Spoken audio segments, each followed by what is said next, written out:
ना भूलें और आपने इस वीडियो को लाइक नहीं किया है तो लाइक कर दें और चैनल को सब्सक्राइब कर। बेंगलुरु में पाकिस्तान जिंदाबाद नारा लगाने पर भीड़ ने एक युवक को पीट पीट कर मार डाला। कर्नाटक के गृह मंत्री ने इसे मॉब लिंचिंग बताया। पुलिस ने 10 से 12 आरोपियों को गिरफ्तार किया, जांच जारी है। सुप्रीम कोर्ट ने वक्फ संशोधन कानून पर नई याचिकाएं लेने से इनकार किया। सीजेआई ने कहा अब याचिकाओं की संख्या नहीं बढ़ाई जाएगी, पहले से लंबित 5 याचिकाओं पर ही सुनवाई होगी।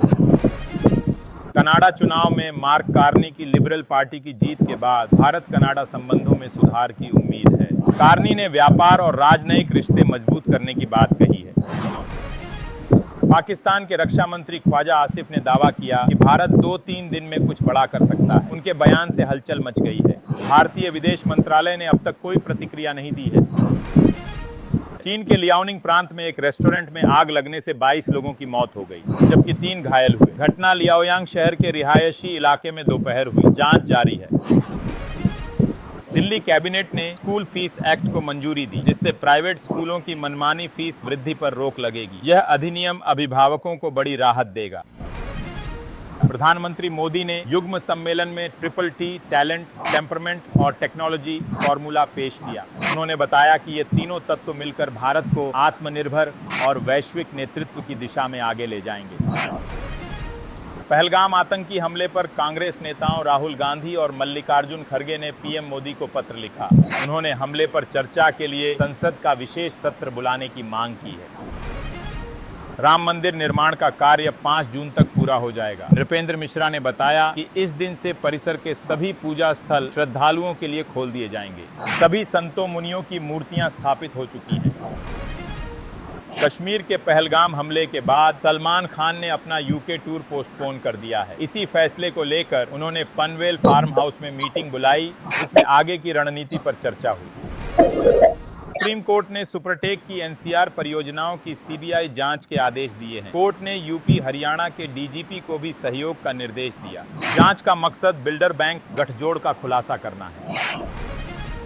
पहलगाम हमले के बाद भारत ने सख्त रुख अपनाते हुए पाकिस्तान के रक्षा मंत्री ख्वाजा आसिफ का एक्स अकाउंट भारत में बंद कर दिया। यह कदम उनके भड़काऊ बयान के बाद उठाया गया है। भारतीय सेना ने पाकिस्तान के हाइब्रिड वॉरफेयर के 4 साइबर अटैक नाकाम कर दिए। एलओसी पर बढ़ती गोलीबारी के बीच यह पाकिस्तान की नई साजिश थी, लेकिन सेना ने समय रहते उसे विफल कर दिया। असम में पाकिस्तान का समर्थन करने के आरोप में अब तक 27 लोगों की गिरफ्तारी हुई है। मुख्यमंत्री हिमंत बिस्वा शर्मा ने बताया कि इनमें एआईयूडीएफ विधायक अमीनुल इस्लाम भी शामिल हैं, जिन पर देशद्रोह का केस दर्ज किया गया है। बिहार सरकार ने 15 शहरी निकायों में प्रशासनिक भवन निर्माण की मंजूरी दी है। इसमें 12 नए और 3 पुराने नगर निकाय शामिल हैं, जहां अब स्थायी कार्यालय भवन बनाए जाएंगे। भारतीय महिला टीम ने ट्राई सीरीज में साउथ अफ्रीका को 15 रन से हराया। स्नेह राणा ने 5 विकेट लेकर मैच पलटा, जबकि प्रतिका रावल ने शानदार अर्धशतक लगाया। पहलगाम हमले के बाद पीएम मोदी ने सेना को आतंकियों के खिलाफ कार्रवाई के लिए पूरी छूट दी। उन्होंने कहा हमला कब और कैसे होगा ये सेना तय करेगी। आतंकवाद के खिलाफ सरकार का संकल्प अटूट है। पहलगाम हमले पर कांग्रेस की पोस्ट ने बवाल खड़ा कर दिया है। सिर तन से जुदा जैसी तस्वीर शेयर करने पर बीजेपी ने कांग्रेस को आतंकियों जैसी सोच वाला बताया और इसे पाकिस्तानी टूलकिट की भाषा करार दिया। पहलगाम हमले के बाद असदुद्दीन ओवैसी ने पाकिस्तान पर तीखा हमला बोला। उन्होंने सिंधु जल समझौता रद्द करने, साइबर अटैक करने और पाकिस्तान को फिर से एफएटीएफ की ग्रे लिस्ट में डालवाने की मांग की। पहलगाम हमले पर पंजाब बीजेपी अध्यक्ष सुनील जाखड़ ने उमर अब्दुल्ला के राजनीति न करने के बयान का समर्थन किया। उन्होंने सिख समुदाय की मदद की सराहना की और सर्वदलीय प्रतिनिधिमंडल को कश्मीर भेजने की मांग की। आईएमएम सांसद असदुद्दीन ओवैसी ने वक्फ संशोधन अधिनियम 2025 के विरोध में 30 अप्रैल को रात 9 से 9:15 बजे तक लाइट बंद करने की अपील की है। उन्होंने कहा कि यह अधिनियम मौलिक अधिकारों का उल्लंघन है और विरोध के जरिए पीएम मोदी को संदेश देना जरूरी है। मुख्यमंत्री योगी आदित्यनाथ ने अखिलेश यादव के बयान को शर्मनाक बताया, जिसमें सपा अध्यक्ष ने पहलगाम हमले में मारे गए शुभम द्विवेदी के घर न जाने पर कहा था कि वह उनकी पार्टी का नहीं था। योगी ने सपा नेताओं की भाषा को पाकिस्तान प्रवक्ताओं जैसी करार दिया। पहलगाम आतंकी हमले में 28 लोगों की मौत के बाद केंद्र सरकार ने पाक नागरिकों के वीजा रद्द कर दिए हैं। दिल्ली पुलिस ने बताया कि अब केवल वोटर आईडी या पासपोर्ट ही भारतीय नागरिकता का वैध प्रमाण माना जाएगा, आधार, पैन और राशन कार्ड नहीं। 4 धाम यात्रा से पहले उत्तराखंड प्रशासन ने सत्यापन अभियान शुरू किया है। मुख्यमंत्री पुष्कर सिंह धामी ने निर्देश दिए कि किराएदारों का सत्यापन न कराने वाले मकान मालिकों पर कानूनी कार्रवाई होगी।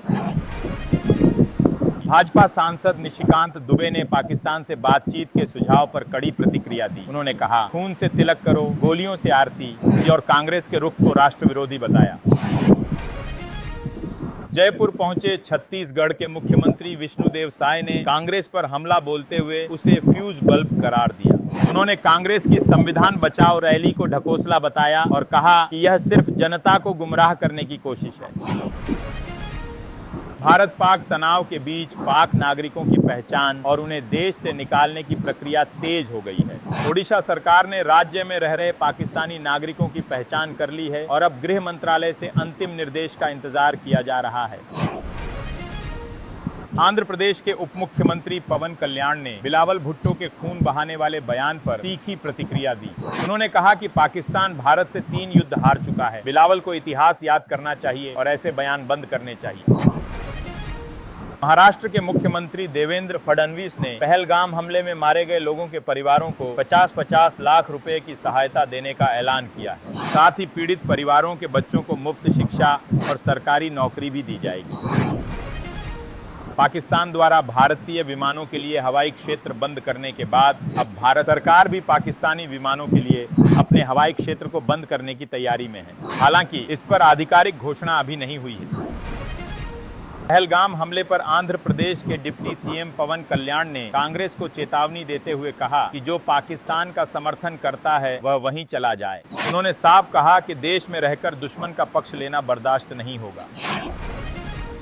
कनाडा चुनाव में खालिस्तान समर्थक और एनडीपी प्रमुख Jagmeet Singh Burnaby central seat से हार गए। हार के बाद वे भावुक हो गए और पार्टी नेतृत्व से इस्तीफे की घोषणा की। उन्होंने लिबरल नेता मार्क कार्नी को जीत की बधाई दी और अपने परिवार का आभार जताया। भारत पाकिस्तान तनाव के बीच रूस ने चीन को अत्याधुनिक S-400 वायु रक्षा प्रणाली की आपूर्ति कर सबको चौंका दिया है। दुनिया की बेहतरीन वायु रक्षा प्रणालियों में गिने जाने वाले S-400 की यह डील भारत के लिए चिंता का विषय बन सकती है, क्योंकि रूस अब भारत के साथ साथ चीन को भी सैन्य ताकत दे रहा है। संयुक्त राष्ट्र ने आरोप लगाया है कि गाजा में इजरायली सेना ने 50 से ज्यादा राहत कर्मियों के साथ अमानवीय बर्ताव किया। रिपोर्ट में कहा गया है कि इजरायल ने न केवल उन्हें कुत्तों से हमलों का शिकार बनाया, बल्कि युद्ध में